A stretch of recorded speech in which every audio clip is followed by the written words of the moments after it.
Right, so I thought I'd start with something that's relevant to the calendar, relevant to the day of the year, which is called End of the Fast. End of the Fast. The fast has not gone well so far, at least, to such a degree that I have wondered whether I fast at all, whether this can be called an act of devotion. So watch my resolves as they fizzle out and fade away and leave me still the same. Can I redeem the time again? Is it too late now to begin? Yet do not fear, the fast has not yet gone. Meanwhile, in the outside world, the rest of humanity continues to live and love and hate and fight and hope and sleep and work and think and feast and starve and carry on, all quite oblivious to my all unaware and rightly uncaring of my latest attempt in which I try to be a better person. It is hard to love the world when you bury your head in yourself. Thank you.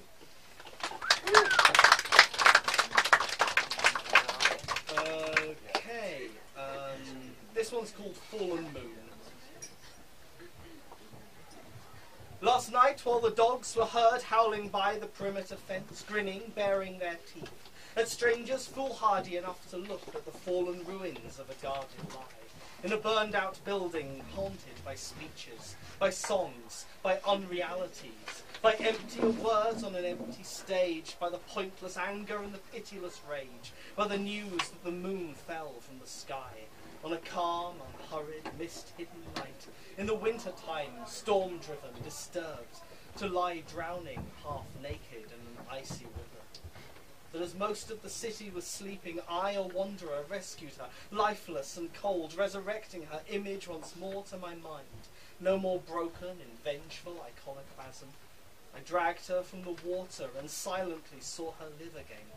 Still, she did not answer, though I spoke to her softly as if in farewell, as if to forget all the agony seen in her sad grey eyes and reflected in mine. Thank you. Okay, I thought I'd finish with a longer piece which I haven't read here before, but not for a while, called Decisions.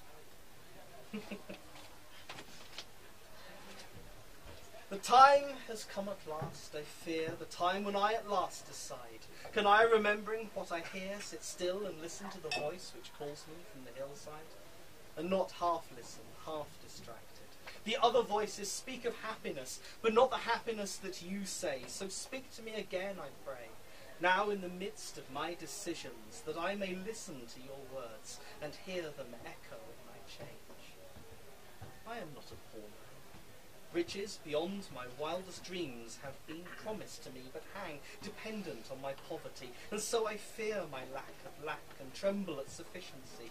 But here I can quite clearly see the prizes which I hold are broken, exposed in their fragility, and naked in this dust disclosed lies my inheritance.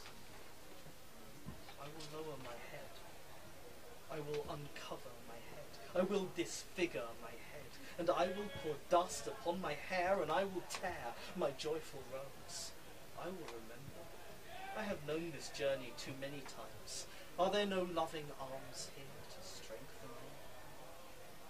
Lest I should give vent to my anger, lest I should be hard, unkind, lest I should fan the raging flames with the bellows of a foolish pride, I shall sit still, and shall reflect on who I am and who I can and cannot be.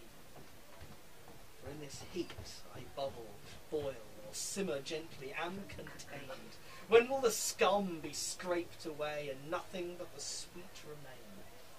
All the world be mine. This food is dull, bland. I cannot eat it. I am left insatiate and sad, on water drunk from cisterns. Yet I have seen the 7 pools of some oasis in the wilderness, and if I thirst, I can be satisfied.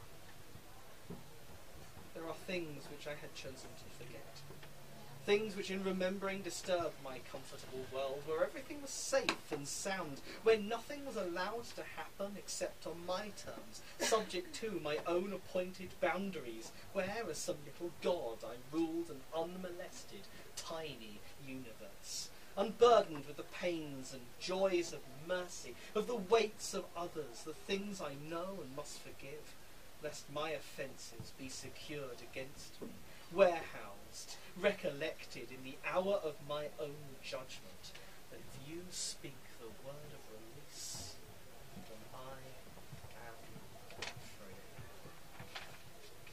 I am hungry after beauty, yet I have chosen vanities, told up by tangled threads and lies in my imagining, a multitude of dreams and idols yet to be discovered or denied. When will the violent, raging tide of all my surging thoughts subside?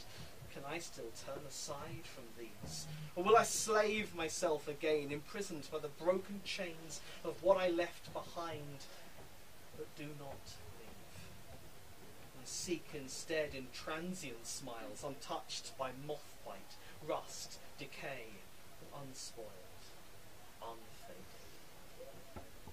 I stand in the midst of a battle, with sword and shield in hand, and wonder, when will the sundered factions within my mind be silenced, my daggered words be sheathed? Yet I have seen it with my mind's eye, though quietly, in a vision. Yes, sometimes I find myself, hear myself, ask myself, am I lost?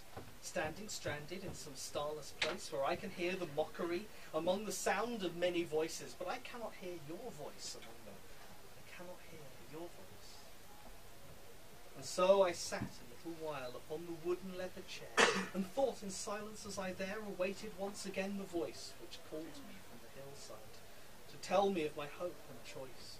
Because, though I once danced, rejoiced in spirals in a youthful room, I often forgot and lost the ear to hear above the hum, the background noise, the everyday. So speak to me again, I pray, now in the midst of my decisions, that I may listen to your words and hear them